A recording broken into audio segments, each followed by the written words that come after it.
बिस्मिल्लाहिर्रहमानिर्रहीम। हेलो अस्सलाम वालेकुम स्टूडेंट्स, कैसे हैं सब। उम्मीद करता हूँ आप सब ठीक होंगे। जैसा कि आप सबको मालूम है कि आपके एग्ज़ाम स्टार्ट है, ठीक है। तो मेरा जो 9th क्लास के स्टूडेंट्स हैं उनको अक्सर शीट सोल्व करने में बड़ा इशू आता है, क्योंकि उन्होंने पहले इस तरह की शीट नहीं देखी होती। अब देखें, जो जैसा कि बोर्ड के एग्ज़ाम स्टार्ट हैं, जो 9th क्लास जिनके एग्ज़ाम स्टार्ट हैं, तो उनके लिए ये इसको कंप्लीट वीडियो को स्टार्ट से एंड तक देखें। इसमें आपको स्टार्ट से लेके लास्ट तक तमाम जितने भी शीट को सोल्व करने का तरीकाकार बताया जाएगा, और इसको अच्छी तरह से देखें और इसी के अकॉर्डिंग आपने इसको सोल्व करना है, ठीक है। इसमें कुछ चीज़ें होती हैं जो आपने फिलअप करनी होती है, जो पहले आपने कभी नहीं की होती, ठीक है। तो हम इसका स्टार्ट लेते हैं। हम देखिए इधर सबसे पहले इधर इस वीडियो को फर्स्ट से लास्ट तक देखिएगा, इंशाल्लाह आपको अच्छी समझ आएगी। और अगर कुछ चीज़ नहीं समझ तो आप कमेंट बॉक्स में उसको पूछ सकते हैं उसका। तो सबसे पहले देखिए, जब आपने फ़र्स्ट टाइम मतलब 9th क्लास का एग्ज़ाम देने जाते हैं तो आपको इस तरह की शीट मिलेगी, ठीक है। इस तरह की एक शीट मिलेगी जो आपको बिल्कुल ये शीट बिल्कुल अकॉर्डिंग टू बोर्ड एग्ज़ाम की है, ठीक है। तो ये हमारी अकेडमी की है, तो इसमें हमने उसके अकॉर्डिंग प्रिंट करवाई है ताकि बच्चों को समझने में आसानी रहे। अब देखिए, सबसे पहले आपको इस तरह की शीट मिलेगी, ठीक है।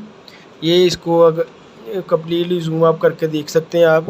इस तरह की आपको शीट मिलेगी जो कि आपने सोल्व करनी है, ठीक है। देखिए कम्प्लीटली, तो इसको ये बाहर से इस तरह का पैटर्न होगा आपका। तो उसके बाद देखिए इस तरह के आपके पेपर के अकॉर्डिंग आपको मिलेगी, ठीक है। तो ये जो फिलअप करना था, ये फर्स्ट ये वाला पेज और ये वाला पेज, जो कि यार स्टूडेंट ने इसको अच्छे तरीके से सही तरीके से इसको फिलअप करना है, ठीक है। तो इस वीडियो को फर्स्ट से लास्ट तक देखिएगा, आपको इंशाल्लाह अच्छी चीज़ समझ आएगी। और जो चीज़ ना समझ आए वो आप कमेंट बॉक्स में पूछ सकते हैं, जब आपको नंबर दे देंगे उस पर मैसेज करके आप पूछ सकते हैं, ठीक है। चलो इसको वीडियो को स्टार्ट करते हैं। अब हम जैसा इसको स्टार्ट करने का तरीका क्या है, सबसे पहले आपने जैसा कि 9th क्लास का एग्ज़ाम स्टार्ट हो रहा है, जिनके लिए ये शीट बिल्कुल न्यू है, इसके अकॉर्डिंग उन्होंने पहले इस तरह की शीट सोल्व नहीं की होती, तो इसको जूम अप करके दिखाते हैं। सबसे पहले देखिए डेट है, जैसे कि 9th क्लास का इंग्लिश का एग्ज़ाम है फर्स्ट, तो उसमें डेट क्या है आपके पास 3 डेट 4 मंथ 2023, ठीक है। तो डेट आपने ऐसे लिखनी है, जो डेट होगी 3/03/04/2023, ये आपकी डेट है कि 3 तारीख चौथा महीना 2023, ठीक है। ये आपने इस तरीके से लिखनी डेट। उसके बाद आ जाता है आपके पास मैट्रिक इंटर, ठीक है। तो मैट्रिक उस क्लास को कहते हैं जैसे 9 10 दोनों को कम्बिनेशन मैट्रिक और inter first year second year, ठीक है। तो आप मैट्रिक के स्टूडेंट हैं, तो आपने सबसे पहले क्या करना है, चाहे आप 9th क्लास में हैं लेकिन आपकी काउंट मैट्रिक होती है, और मैट्रिक की काउंटिंग कि आपने इस पे करना है सबसे पहले मैट्रिक, क्योंकि आप 9th 10th वो मैट्रिक में होते हैं। तो आपने सबसे पहले आपने इस चीज़ को आप जूम आउट करके आपको दिखा देते हैं मैट्रिक। आपने इसको इस बबल को फिल करना होता है। इसको आप पेन से कर लें, बॉल पेन से कर लें, चाहे इजीली आप मार्कर से कर लें, तो आपका टाइम भी वेस्ट होने से बच सकते हैं। तो इस तरीके से आपको इसने क्या करना है, आपने बबलिंग फिल करनी है, ठीक है। उसके बाद सेकंड आता है पार्ट 1 पार्ट 2। पार्ट 1 जो आप 9th क्लास में है मैट्रिक, पार्ट 1 जो 9th के हैं वो पार्ट 1 पे करते हैं, जो 10th के हैं वो पार्ट 2 पे। तो आपका 9th के हैं तो आपने पार्ट 1 को बबलिंग फिल कर लेनी, ठीक है। उसके बाद आ गया था एनुअल और सैपली। तो बेटा आप 9th क्लास के हैं, आपकी सैपली तो नहीं होगी। जो 9th क्लास के बच्चे उनकी सैपली नहीं होती, वो एनुअल ही होता है। तो आपने एनुअल को फिल करना है, ठीक है, इस तरीके से कि बबलिंग आपकी इस सर्कल से बाहर भी ना जाए और ज़्यादा आपने 2 को भी नहीं फिल करना, ठीक है। उसके बाद आ जाता है आपका मॉर्निंग इवनिंग। अगर तो आप फर्स्ट टाइम है, मीन के 8:30 बजे आपका टाइम स्टार्ट होता है, तो आपका मॉर्निंग है। उसके बाद इवनिंग स्टार्ट होता है, इवनिंग जो कि 1:30 पे 1:30 पे, ठीक है। अगर तो आप मॉर्निंग के हैं तो आपने मॉर्निंग को फिल करना है। अगर आप इवनिंग के हैं, फॉर एग्जांपल इवनिंग के हैं, तो जो आप उनके इवनिंग का टाइम 1:30 बजे स्टार्ट होता है, तो आपने इवनिंग इसको फिलअप करना है ई को, ठीक है। तो ये आपका हो गया कंप्लीट। उसके बाद नीचे आता है सब्जेक्ट। तो जैसा कि आपका सब्जेक्ट फर्स्ट पेपर है 9th क्लास, उनका सब्जेक्ट है इंग्लिश, ठीक है। तो आपने उसको इंग्लिश इधर अपना सब्जेक्ट जो है वो लिखना है स्पेलिंग में, ठीक है, यहाँ तक आपका ये फिलअप हो जाएगा। ठीक है, उसके बाद आपका आ जाता है डेट। ठीक है बेटा, इसको क्लियरली आपकी जो डेट है उसको एक एक तरीके से अच्छे तरीके से लिखना है, सोल्व करना है। तो डेट आपकी जैसे कि 9th क्लास का फर्स्ट एग्ज़ाम है 3 डेट 4 मंथ 2023। ठीक है, ये आपने डेट इसके अकॉर्डिंग लिखनी है। ये आपकी डेट, ये मंथ, ये ईयर्स। ठीक है, उसके बाद अब फिर आगे आ गया मॉर्निंग इवनिंग। जैसे कि आपने इधर इवनिंग में फिल किया है तो इसमें भी आपने इवनिंग करना है। अगर मॉर्निंग किया तो दोनों तरफ मॉर्निंग, जैसे कि इवनिंग किया तो इसको इवनिंग को आपने फिलअप कर देना है। ठीक है, यहाँ तक आपका प्रोसीजर हो गया, कंप्लीट हो गया। ठीक है, जैसे कि आपने क्लियर यहाँ तक। उसके बाद देखिए आया था आपका roll number, paper code. Roll number जो आपको रोल नंबर स्लिप पे होगा वो आपको याद ही होता है। और पेपर कोड बेटा आपको ना पेपर के ऊपर लिखा होता है, हर बच्चे का डिफरेंट होता है। ठीक है, तो पेपर कोड आपने सही तरीके से करना है। ठीक है, पेपर कोड को अच्छे तरीके से लिखना है, बिल्कुल करेक्ट लिखना है। गलत लिखेंगे तो उससे आपके जो नंबर है वो कट हो जाएंगे। ठीक है, तो सबसे पहले रोल नंबर का, तो हम कोई भी रोल नंबर ले लेते हैं। ठीक है, जैसे कि फॉर एग्ज़ाम्पल के तौर पे मैं रोल नंबर इधर ले लेता हूँ, आपके इधर ले लेता हूँ 3 5, इधर 3 5 9 1 7 2। ठीक है, तो ये आपने इस तरीके से रोल नंबर आपका लिख लेंगे। ठीक है, आपको जूम आउट करके दिखा देते हैं। इस तरीके से रोल नंबर, फॉर एग्जांपल ये आपका रोल नंबर है, तो आपने रोल नंबर को लिखना है, थोड़ा वाज़ेह हो जाए। ठीक है, अब उसके बाद इसको जब बबल फिल करना है तो इसमें भी बबल फिल करने में बच्चों को काफ़ी इश्यूज़ आता है। देखें इधर से आपके ये 0 1 2 3 4 5 6 7 8 9 तक आपकी ये काउंटिंग है। इसमें 3 है तो इसके बिल्कुल नीचे है 3 पे देखें, इस चीज़ पे आ जाए। ठीक है, इसको आप बबल करेंगे 3 को। ठीक है, ये आपने इसको कर लिया। उसके बाद क्या है 5, तो 5 आपने इसको नहीं करना, इस 5 को देखें इसी तरह आप नीचे आ जाएं, जहाँ पे इस कॉलम के अंदर 5 का ये वाला 5 है तो 5 के कॉलम के अंदर 5 को आपने फिल करना है, बल्कि इसकी साथ वाले कॉलम को नहीं करना। ये आपके कॉलम्स होते हैं, ये आपकी रोज़ होती हैं। ठीक है, तो आपने कॉलम के अकॉर्डिंग चलना है। तो 5 जहाँ पे 5 के कॉलम में जहाँ 5 आ रहा है तो वहाँ आपने इसको फिलअप कर देना है। ठीक है, उसके बाद नेक्स्ट आपका है 9, तो इस 9 में आपने इसी के अकॉर्डिंग इस कॉलम में आ जाना, जहाँ पे 9 लास्ट पे आपने इसको फिलअप कर देना है। ठीक है, उसके बाद आता है 1, तो 1 आ गया आपका इस साइड पे, तो 1 इसको फिलअप कर देना है आपने। ठीक है, उसके बाद आ गया आपका 7, तो इसी के अकॉर्डिंग इसके चलते हैं, तो 7 आपका आ रहा है इस साइड पे। ठीक है, तो आपने इसको फिलअप कर देना है। उसका लास्ट डिजिट 2, तो 2 के कॉलम में जहाँ 2 आ रहा है उसको आपने फिलअप करना है। यहाँ 2 पे इसको हम फिलअप करते हैं, तो ये आपका रोल नंबर कंप्लीट हो गया। ठीक है, रोल नंबर के जो 6 डिजिट होते हैं वो आपके कंप्लीट हो गए। उसके बाद आया था आपका पेपर कोड। पेपर कोड बेटा आपने वो पेपर जब आपको मिलेगा ना क्वेश्चन पेपर, उसके एक कॉर्नर पे लिखा होता है पेपर कोड, 7 स्टार बने होते हैं 1 2 3 4, तो आपने स्टार को नहीं देखना, तो आपने देखना पेपर कोड। फॉर एग्जांपल मैं पेपर कोड लिख लेता हूँ, कोई भी लगा लें, मैं पेपर कोड लिख लेता हूँ 30075, ये आपका पेपर कोड है।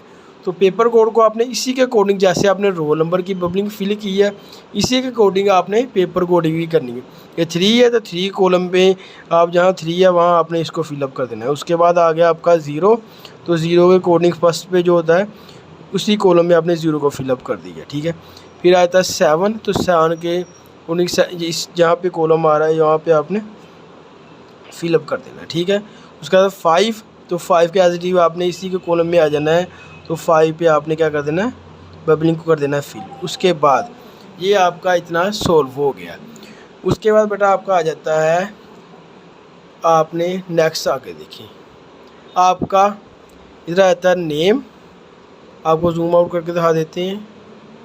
ये आपका name, father name, roll number in words, signature candidate, signature invigilator, कोई आपका कोई निगरान होगा या सुप्रिटेंडेंट उसके सिग्नेचर। आपने क्या करना है, सबसे पहले इधर अपना नेम लिखना है। फॉर एग्जांपल आपका नेम है अहमद अली, तो आपने अपना नेम अहमद अली, ठीक है, उसके बाद फादर नेम कोई भी मतलब फॉर एग्ज़ाम्पल हमारा फादर नेम आपका अजीम अली, अजीम, या आपने फादर नेम लिखना है, ठीक है। उसके बाद रोल नंबर इन वर्ड्स, ठीक है, लफ्ज़ों में लिखना है। जो भी आपका रोल नंबर होगा वो आपने इधर वर्डिंग में लिखने हैं, मैथ्स की वर्डिंग में नहीं, जो आपकी इंग्लिश की वर्डिंग में लिख लें। फॉर एग्ज़ाम्पल कोई भी रोल नंबर हो सकता है इधर, जैसे कि आपका है ये रोल नंबर आपका, ठीक है। जैसा कि आप देखिए आपने अपना नेम और फादर नेम, ठीक है, उसका रोल नंबर इनवर्ट, जैसे कि आपका ये रोल नंबर है, आपने जो रोल नंबर जो इधर है वही आपका इधर होगा, लेकिन इधर ये आपका मैथ की काउंटिंग में है, इसमें आपने उर्दू में या इंग्लिश में लिख लें जैसे आपको इजी लगे। ये आपका रोल नंबर है 3,59,172, ठीक है। तो उर्दू में इसको पढ़ेंगे 3,59,172, ठीक है। वो आपने इधर आपने फिलअप कर देना जो भी आपका रोल नंबर होगा, ठीक है, उसके अकॉर्डिंग। वो आप उसको एक बार प्रैक्टिस कर लें लिखने के बाद। उसके बाद इधर आपने करने सिग्नेचर, ठीक है, सिग्नेचर ऑफ कैंडिडेट मतलब आप खुद जो उम्मीदवार पेपर दे रहा है, ठीक है, जैसे कि आप स्टूडेंट, तो फॉर एग्ज़ाम्पल आपके स्पेलिंग है अहमद अली, आपका नेम है अहमद अली, तो आप इनको नेम लिख लें जहाँ आप सिग्नेचर कर दें वो जैसे आपको बेहतर लगे, ठीक है। उसके बाद इस चीज़ पे आपने कुछ नहीं करना, ठीक है। ये जो होती है वो आपका इन्विजिलेटर जो आपका निगरान होगा, जहाँ आपका डिप्टी सुप्रिटेंडेंट वो खुद आके साइन करे, इस चीज़ को आपने बिल्कुल भी नहीं आपने फिलअप करना, ठीक है। यहाँ तक आपका फर्स्ट पेज है वो कंप्लीट हो जाता है, ठीक है। और उसके बाद आपने इसके ऑपोजिट साइड पे आ जाना है, इस साइड पे देखिए, इस साइड पे आपके पास क्या है, सबसे पहले तो आपका है ये MCQs। तो उसमें देखिए आपके जैसे इंग्लिश के पेपर में 19 मतलब 19 MCQs होते हैं, ठीक है। तो आपने first MCQ for example first का आपके क्वेश्चन पेपर पे देखा तो आपका फर्स्ट का आंसर है बी आंसर है, ठीक है। तो आपने बी को फिलअप कर देना है, ठीक है। और बच्चों यहाँ तक देखें, इसको MCQs को सोल्व करने के लिए आपके पास 20 मिनट्स मतलब 20 मिनट होते हैं। तो आप इसकी ऐसा करना है आपने कि फ़र्स्ट का आंसर बी है तो आपने बी के फिलअप कर लें, सेकंड का थर्ड का ऐसे आप फिलअप करते रहेंगे, हो सकता है आपके पास टाइम वेस्ट हो जाए। तो आपने देखें फर्स्ट का आपका है आप बी, सेकंड का आपके पास सी है तो आपको सी को हल्का सा आप ये लगा लें, ठीक है। थर्ड का आपके पास जो भी है ए है, 4 का डी है, 6 का डी, 5 जितने भी आप उसको ये डॉटेड से कर लें, जो नहीं आ रहा उसको फ़िलहाल छोड़ दें, फिर नेक्स्ट को देखें। अगर आपको नहीं MCQs आ रहा है, ज़्यादा सोचने बैठने के बजाय आप नेक्स्ट पे चले जाएँ, ठीक है, ताकि इसको लास्ट पे दें टाइम, ठीक है। उसका 9 आपको नहीं आ रहा, 10 नहीं आ रहा, 11 उसका बी पार्ट है उसका आंसर लगा लें, 12 नहीं आ रहा, 13 उसका सी पार्ट है वो ये चीज़ लगा लें, ठीक है। 15 का ए है वो लगा लें, 16 का डी है वो लगा लें, 18 17 नहीं आ रहा, 18 का ए पार्ट है वो लगा लें, 19 का डी है वो लगा लें, ठीक है। ऐसा करने के बाद जो आपको आते थे वो आपने लगा लिए। उसके बाद आप टाइम दें उनको जो आपने अभी नहीं लगाया, जो आपको थोड़ी मुश्किल आ रहा है अंडरस्टैंडिंग में, जैसे कि 9 MCQ नंबर 9 उसका आप सोचें कोई आपको करेक्ट मिल रहा है, जो करेक्ट मिला उसको फॉर एग्जाम्पल आपको मिल रहा है कि आपको लग रहा है ये डी है तो डी पे लगा लें, 10 का आपको लग रहा है ये ए है तो ए पे लगा लें, ठीक है। 12 है वो भी आपको लग रहा है ये सी है तो उसको सी पे लगा लें।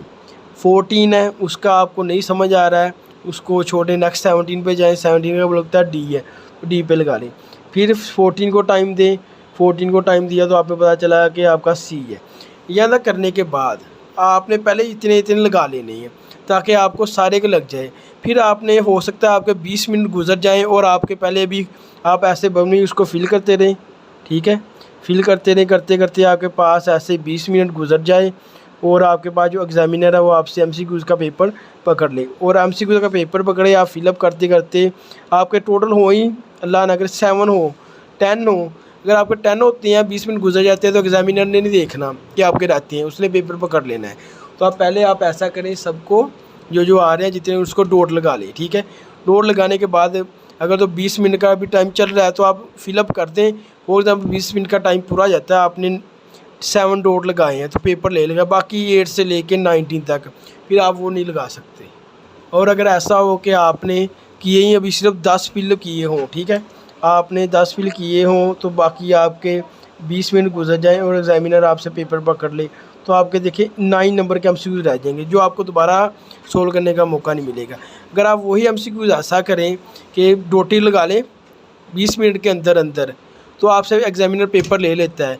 उसके बाद आपने जो डोटी लगाए हुए हैं उनको फिलअप कर लें, ठीक है। जैसे देखें ना, आपने 20 मिनट के अंदर अंदर सब के आंसर डोटी लगा लीजिए, ठीक है। उसके बाद आपको कैसे एग्जामिनर आपको आपसे पेपर पकड़ के ले जाता है, तो आपको क्वेश्चन मतलब दूसरा दे देगा क्वेश्चन पेपर, तो आप आंसर तो आपके पास होंगे ना, तो इनको आप बाद में फिलअप कर सकते हैं। तो बाद में आप इजीली इनको बबल फिलअप करें, ठीक है। इजीली आपके पास कोई टेंशन नहीं होगी कि टाइम ख़त्म हो रहा है, टीचर पेपर पकड़ है, इसीलिए आप फिलअप करें, ठीक है। और फिलअप इस तरीके से करें कि आपका बबल इसके अंदर अंदर ही रहे, ठीक है। और इजीली आप इसको फिलअप कर सकते हैं, ठीक है। जैसे कि हमने अब फिलअप कर रहे हैं, ये 19 MCQs हमारे फिलअप हो चुके हैं, ठीक है। तो फिलअप इस तरीके से करना है। अब देखिए आपके पास पेपर भी टाइम भी 20 मिनट पूरे हो चुके हैं, पेपर आपके पास ले लिया गया है, लेकिन आपके MCQs क्लियर है, ठीक है। अगर आप फिलअप करते रहेंगे लेकिन 10 MCQs होंगे और टाइम 20 मिनट गुजर जाएगा तो आपके 9 MCQs रह जाएंगे। तो ये आपने तरीका करना है, ठीक है। उसके बाद पेपर कोड, ठीक है।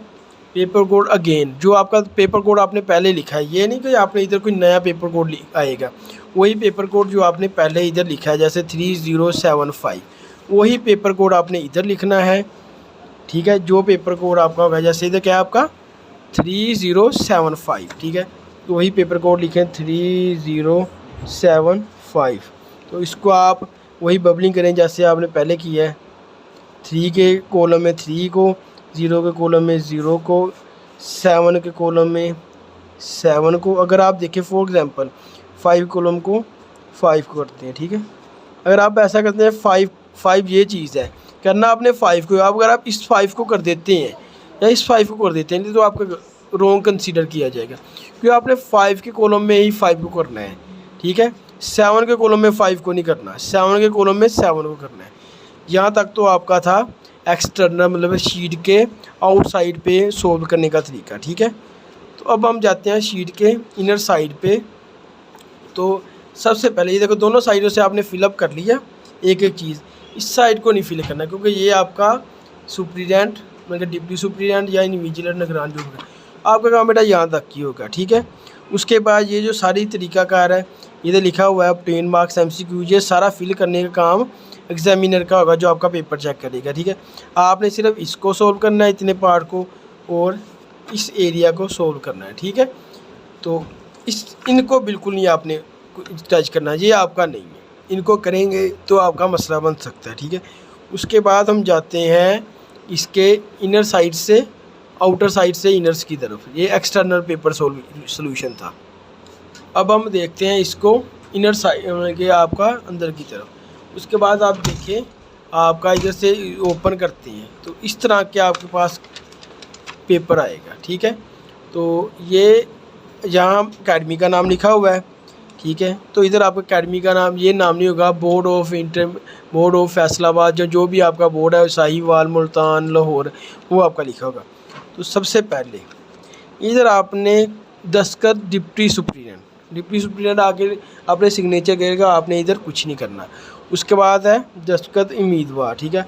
आपका जो नाम है जैसे कि अहमद अली, ठीक है, तो आपने क्या करना है नाम अपना उर्दू में चाहे इसके इधर सिग्नेचर कर लें चाहे इंग्लिश में करें, इसका कोई इशू नहीं, तो जो आप जैसे आपको बेहतर लगे। अगर हम चाहें तो आप इधर उर्दू में भी कर सकते हैं, जैसे कि आप नाम है अहमद अली, ठीक है। दस्तखत करने कॉपी नंबर इधर तो नहीं है, कॉपी नंबर आपके ऑलरेडी जो बोर्ड की एक शीट होगी इधर एक कॉपी नंबर लिखा होता है, ठीक है।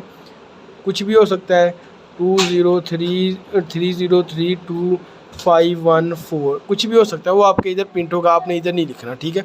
उसके बाद मजमून आपका जैसा कि फ़र्स्ट एग्ज़ाम इंग्लिश का है, उसके बाद जो भी होगा मैथ का है, केमिस्ट्री, फिज़िक्स जो भी है वो आपने लिखना है, ठीक है। इधर आप लिख देते हैं चाहे उर्दू में लिखते हैं इंग्लिश, ठीक है। उसके बाद मैट्रिक इंटरमीडिएट जो 9th की क्लास होती है उनको मैट्रिक आते हैं, फर्स्ट से सेकेंड ईयर को इंटरमीडिएट। आप मैट्रिक के हैं तो आपने इसको टिक करना है। उसका पार्ट अव्वल पार्ट 2 में, अगर आपको है 9th के तो आपने पार्ट अव्वल पे, अगर 10th के हैं तो पार्ट 2 पे, ठीक है। इधर आप लिखते हैं मैट्रिक, इधर टिक चाहे ना करें, इधर लिख दें मैट्रिक पार्ट अव्वल, ठीक है। उसके बाद ग्रुप आपका मॉर्निंग या इवनिंग, अगर आप तो हैं फर्स्ट टाइम के तो आपने लिख लेना है ग्रुप पहला, अगर आप इवनिंग में है तो ग्रुप आपने इधर दूसरा, जैसे कि आपने पहले भी इवनिंग में टिक किया था, इधर आप लिखेंगे ग्रुप आपका कौन सा होगा, दूसरा, ठीक है। रोल नंबर हिंसों में जो आपका रोल नंबर होगा, जैसे हमने रोल नंबर अपना सेलेक्ट किया हुआ था, ये आपका 359172, तो आपने क्या करना है, आपका रोल नंबर हिंसों में आपके काउंटिंग में लिखना है, ठीक है। तो भी आपका रोल नंबर जैसे कि आपने किया था 359172 रोल नंबर लफ्ज़ों में, तो आपने उर्दू में लिख लें चाहे 3,59,172, चाहे इंग्लिश में लिख लें, तो जैसे आपको इजी लगे वो आपने लिख लेना है। अगर आप लिखना चाहते हैं उर्दू में तो आप लिख लें 3,59,172, आपने इधर पूरा करना है, ठीक है। इधर आपने पूरा करना है रोल नंबर जो भी आपका होगा, ठीक है। उसके बाद आप अगली चीज़ पे आ जाएं, इधर आ जाएं, ठीक है। ये देखिए सबसे पहले आपका क्या है, मज़मून आपका जो आपने है इंग्लिश, वो दोबारा लिखना है आपने, ठीक है। उसका दोबारा वही थी मैट्रिक पार्ट अव्वल, आपने उसे दोबारा फिलअप करना है। ग्रुप आपका दूसरा होगा, क्योंकि अगर आप मॉर्निंग के हैं तो आप लिखेंगे पहला, ठीक है। बेटा यहाँ तक आपने क्लियर करना, उसके बाद आपका फिलअप का काम इधर आपका ख़त्म हो जाएगा। फिर आपका इसको बेटा सही तरीके से करना है। इसमें अगर कोई मिस्टेक आ जाती है तो बेटा उसमें आपका पेपर कैंसिल भी हो सकता है, रिज़ल्ट भी कैंसिल हो सकता है, वो इसको ध्यान से करना है, ठीक है ये चीज़। उसके बाद जो नेक्स्ट आपका सॉल्यूशन, जैसे इंग्लिश का पेपर है, क्वेश्चन नंबर 1 तो होता है MCQs का, ठीक है। तो अपने क्वेश्चन नंबर 1 तो उसकी हेडिंग तो देनी नहीं। उसके बाद इंग्लिश का क्वेश्चन नंबर जो 2 होता है वहाँ से आपका स्टार्ट होता है, जो आपको क्वेश्चन पेपर मिलता है। फॉर एग्जाम्पल जैसे इंग्लिश का क्वेश्चन नंबर 2 है, वो होता है सोल्व द उनके फॉलोइंग द गिवन द, जो भी आंसर वगैरह होगा आपका। जैसे अब आपने इसको सोल्व करना क्वेश्चन नंबर 2, इधर से आपने स्टार्ट लेना है, ठीक है। कुछ बच्चे करते हैं कि इसको छोड़ दो, इस चीज़ को भी क्रॉस कर दो, इधर से स्टार्ट करें, ऐसा आपने बिल्कुल भी नहीं करना। ये बड़ा शीट आपको क्रॉस लगाने के लिए या छोड़ने के लिए नहीं दी, आपको क्वेश्चन के आंसर लिखने के लिए दी है। स्टार्टिंग आपने इधर से नहीं, स्टार्टिंग आपने बच्चा इधर से करना है, ठीक है। यहाँ पे लिखा था यहाँ से लिखना स्टार्ट करें, तो अगर आप यहाँ से नहीं लिखेंगे तो हो सकता है एग्जामिनर को आप एग्जामिनर के ऊपर बैड इंप्रेशन हो, तो आपने यहाँ से स्टार्ट करना है, ठीक है। तो उसके बाद एक आपने थोड़ा सा ख्याल रखना है, आपको जो मिलेगी ये जो लिखा हुआ ना, ये कैंची का निशान बनाई, इतना हिस्सा वो बोर्ड वाले एग्जामिनर वो काट लेते हैं, इतना हिस्सा आपका वो उतार लेते हैं। तो आपने इसके अकॉर्डिंग यहाँ कैंची का निशान बनाया, अगले पेज पे आपने इसी के अकॉर्डिंग इधर से लिखना स्टार्ट करना है, ठीक है। लेकिन आपका इसमें तो फिलअप इधर से ही है, लेकिन आपका जो एग्ज़ाम शीट मिलेगी उसका स्टार्टिंग इधर से ही होगा, इतने ही साफ़ होगा, ठीक है। तो बेटा आपने लिखना इधर से स्टार्ट करना है। कुछ बच्चे कहते हैं इसको छोड़ देते हैं, ये नहीं करते, वो नहीं करते, स्टार्ट आपने इधर से लेना है, ठीक है। ये एग्जामिनर के ऊपर अच्छा एक्सप्रेशन पड़ता है, ठीक है। अगर आप इधर से स्टार्ट नहीं करेंगे, इसको क्रॉस करेंगे, इसको भी क्रॉस करेंगे, ठीक है, इधर से स्टार्ट करेंगे, तो एग्जामिनर के ऊपर आप बैड इंप्रेशन डाल रहे हैं, ठीक है। तो फॉर एग्जाम्पल क्वेश्चन नंबर 2 का आपको फर्स्ट पार्ट आता है, तो आपने लिखना है बगैर इस पे टाइम ज़ाया करें क्वेश्चन लिखने में। बेटा क्वेश्चन पेपर एग्जामिनर के पास होता है। क्वेश्चन नंबर 2 का आपको फर्स्ट पार्ट आता है। फर्स्ट पार्ट आपने उसका नंबर की हेडिंग्स दें और इधर से आंसर स्टार्ट करें, ख़त्म होता है। अब अगले पेज पे जाएं, जहाँ नेक्स्ट आपने अगला क्वेश्चन का नंबर दें, उसका आंसर लिखें। बेटा ऐसे आपने इसको पूरी फिलअप करना है, ठीक है। शीट ये जो होगी आपने इजीली इसको फोल्ड करके रखें ताकि आपको लिखने में भी इजी हो, ठीक है। ओपन करके रखेंगे तो आपको मसला बनेगा, ठीक है। ऐसे इसको यहाँ तक करके इजीली आप इसको पकड़ सकते हैं, ठीक है। उसका इस साइड पे जाएं, ठीक है, इसको फिलअप करें, इसको फोल्ड करके रखें। अगर आप इधर से फोल्ड नहीं करते, लिखते हैं, तो आपको मसला बन गया, इसको फोल्ड करें, ठीक है। आप इसको अच्छे तरीके से फिलअप करें और आपका माशाल्लाह अच्छा पेपर होता है, तो उम्मीद है कि अच्छा होगा। उसके बाद फॉर एग्ज़ाम्पल आपके पास कुछ पेजेस बच जाते हैं, ठीक है, ये जो पेजेस बच जाते हैं, जो खाली पेज है उनके ऊपर क्रॉस लगा दें, ठीक है, ऐसे आपने क्रॉस लगा दें, ठीक है। तो और ट्राई करें कि पेपर को इजीली करें, आपका पेपर को बेटा कोई मुश्किल नहीं होता, तो घर से पढ़ के अच्छे तरीके से जाएं। तो ये आपका तरीक़ाकार है सारा, ठीक है। इसमें अगर बेटा कोई चीज़ समझ नहीं आई तो आप कमेंट बॉक्स में मैसेज कर दें, आपको व्हाट्सएप नंबर दे देते हैं, तो आप उस पर भी मैसेज करके पूछ सकते हैं, ठीक है। ओके, अल्लाह हाफ़िज़ बेटा, बेस्ट ऑफ लक।